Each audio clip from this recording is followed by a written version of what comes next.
Have you seen the reason the game is buggy as shit? I have not. I'm interested. Go ahead. They fired the optimization. No, you're lying. They fired the optimization lead 2 months before the release. What? That's a joke, right? The Unreal Engine specialist GIF was laid off 2 months before the release, and whatever. They added between last CBT and actual release destroyed the optimization. What the fuck? Shut the fuck up, Yang Yang. I'm sorry. I'm interested. What the fuck? Didn't they fire the VA director too? I wouldn't be surprised. The delivery in a lot of these lines is terrible. Another commenter said, good thing you're gone, otherwise you would be losing so much higher working overnight. True. In which Jiff replied, optimization, the final closed beta 2 months ago was fine. I wouldn't be making stupid mistakes like this. Hinting his discontent with whoever took over the position, likely due to some office politic happening, so nepotism. Finally, for why he was laid off, a commenter speculated that layoffs before launch are trying to reduce the number of people who will share year-end bonuses when the game becomes popular. I've seen this before. That's smart! That's actually so fucking smart! Round of applause to the guys behind this game at Kuro Games. They know where the money is at. Fuck the players. Fuck the optimization of the game. Line your pockets. Nice. The real reason Wuthering Waves has optimization issues seem to be found. The main Unreal Engine specialist, Jiff, was laid off 2 months before the release, and whatever they added between last CBT and actual release destroyed the optimization. The developers post on Jehu?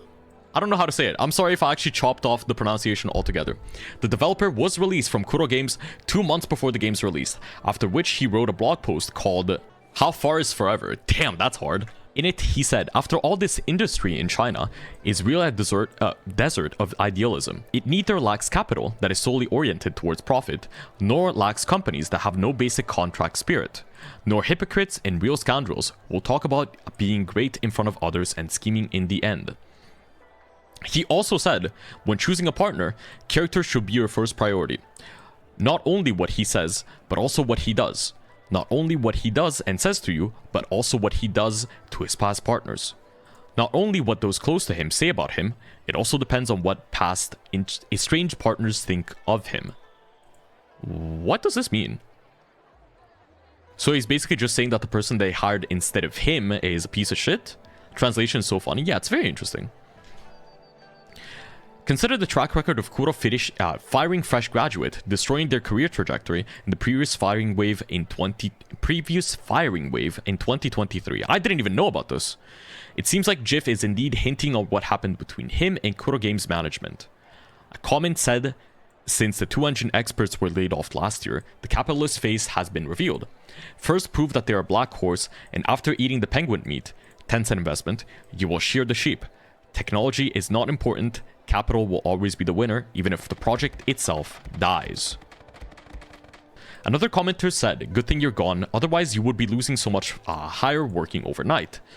In which Jeff replied, optimization the final close beta 2 months ago was fine. I wouldn't be making stupid mistakes like this. Hinting his discontent with whatever took over the position, or whoever took over the position, likely due to some office politics happening. Finally, for why he was laid off, commenters speculated that layoffs before launch are trying to reduce the numbers of people who will share end-year bonuses when the game becomes popular. I've seen this before, which is what I read earlier. Also, another question in G who's talking about Jiv's blog. In case some people are forgetful, I've got to review 10k black card incident. Huh? The technical backbone left right before Punishing Grey Raven, which is the other game that Kuro Games made, released. So no one knew how to fix the bugs. All they could do was wait until the old developer was brought back. Great show for that server opening. As for the current state, Wuthering Waves is going to be in a very difficult spot. In fact, before we talk about how good it will become, the real question might be, will it even survive? Personal take, I think that this game won't last a month. But we will see. I think that this game will die, not die on release. I think that people will completely forget about this the moment either Genshin or Starville will have another patch and the story will be good. Because the story in this game is hot fucking trash.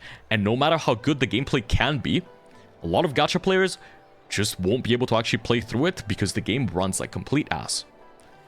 A lot of phone games thrive on the fact that it's super easy to get actually into the game itself and spend the money. If you can't even play the game itself, you're fucked. A good example of that is a friend of mine, Ping. He was streaming the game himself, and I shit you not, he has a decently good computer, but this still happened. And I'm sorry, but this is not normal at all. It really isn't. I get that the game is free, but you can't have such a bad fucking start. You really can't. And everyone's just completely blacked out. How the fuck? I don't know. You know what? It was a finished product. It was. A skill issue maybe? True. Am I the only one who didn't have performance issues? I think you are. Everything that I do, I have a 3070 and an i7-12700F. This game shouldn't run like shit. It really shouldn't. And no matter what graphics I change, like graphic settings I change to, the game still basically drops to like 20 FPS extremely often.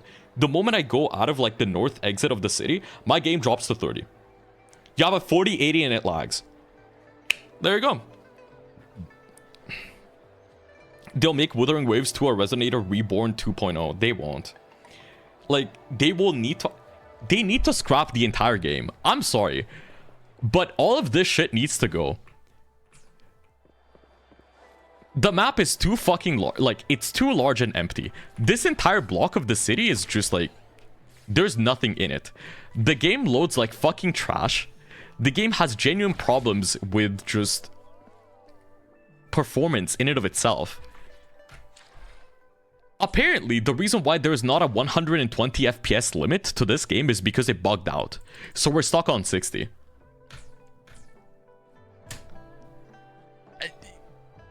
How? And the story is hot fucking trash. There's only really been 2 parts, like, of the story that were actually fine. And even then, there were the parchment part with Scar, and it was art direction, and the other one was just a cutscene at the end of, like, the story that we have so far. Not the one that was literally just screenshots of the game itself, just, like, what was going on with the boss fight itself. Those were the only 2 real good parts, and even then, good is an overstatement. They were just bang average.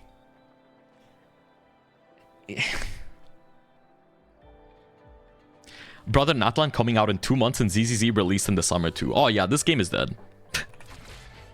This game is dead. Which sucks, because like, in and of itself, the game actually had a really kind gacha system. It really did. More games should actually like start to pick this shit up. Instead of like hard pity at 90, it's 80. And then you can also like, you can never lose the weapon banner. You can't. This should be normal. Now, is this stupid that this can happen? Yes. But that's just gacha luck. In and of itself, the fact that you can't lose a 50-50 on a weapon banner is like fucking magical. And the fact that you can pick the 5-star that you want off of the standard banner should be something that is normalized. But this game will die before Genshin will even try to implement these things, because they don't see the competition. I can't appreciate Genshin and HSR so much more. Yeah. You swear you never felt anything? You're part of the lucky few that actually have, like, you know, no problems. It has potential, but it's hot ass. Credit where credit is due. At least the art direction sometimes is fine. The detail that they at least put into the map is okay. Also, I will still say this. I can't be the only person that genuinely believes that this game, like this map specifically here, the main city, feels like it got enlarged or stretched a little bit. Because a lot of these things are just stupidly large and stupidly empty. It doesn't feel right. The peak in the end here is combat and fast exploring. True. Personal take, I still think that they need to add a mount. They still need to. And also, let me pet this fucking dog. Just let me pet this damn thing. Like, there is a pet button, but it's like... What the fuck is that? Alright. It has potential. It's empty for optimization. I hope not. If it actually is empty for optimization, what they should have done instead is, like, have options. in the graphics settings, do you want a lot of people or low people or no people whatsoever? That should have been a setting altogether. But I think that the reason why they didn't add it is because people would have realized if I run this game with like a top of the line computer, it still won't run. Fuck no. They have half amount. I know which one you mean. Because I talked about this like earlier. They do have half of amount. Kind of in a sense. Which is like the Hellbiker. Or Inferno Rider or whatever you want to call it. But the problem with it is that like 4, 5, 6, and then it's done. That's it. This map is too damn fucking large. Or like these areas, which is something that like I still think that also Genshin should change. Genshin should also add amount, because the map in Genshin is just getting too fucking large at this point. A game shouldn't incentivize fast travel. A game should incentivize actually wanting to go through the map itself because that's something that you worked on. And at the same time, have the method of actually transporting yourself throughout the map be fun and engaging. Not just you hold down W.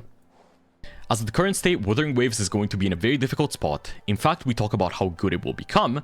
No. In fact, before we talk how good it will become, the real question might be, will it even survive? After losing one of the most important members in the development team, likely to either office politics or corporate greed, plus at this point I wouldn't be surprised if they were bleeding even more developers as the crunch gets worse. True, because Wuthering Waves themselves actually did say, hey, we're gonna have people working overtime to fix the game. Bro. This is not serious. Additionally, consider that every scandal has come out of Kuro in the past year, which I don't know any, by the way. Unlikely any experienced developer that has a choice would pick Kuro as their next company. Wuthering Waves, Withering Waves. That's hard. That's a good ass line, Withering Waves. The worst part about this, I'm not gonna play the game until it gets updated. I'm not gonna fucking like torture myself and do dailies over and over. Fuck no. This game is not worth my time. I'm only gonna do dailies, like not dailies. I'm only gonna like pick this game back up when like there's new story to see if it actually gets better. But I'm pretty sure it doesn't. And you know the worst part about it? I'm not the only person. I'm so fucking sure that at this point, a lot of people have already finished the story in the game. And instead of being excited for the next, like, of what's next in and of itself, a lot of people are just kind of like, man, I just want to see if this shit, if this shit gets any better. Or if it's just gonna stay hot trash. This is just bad. It's just really bad.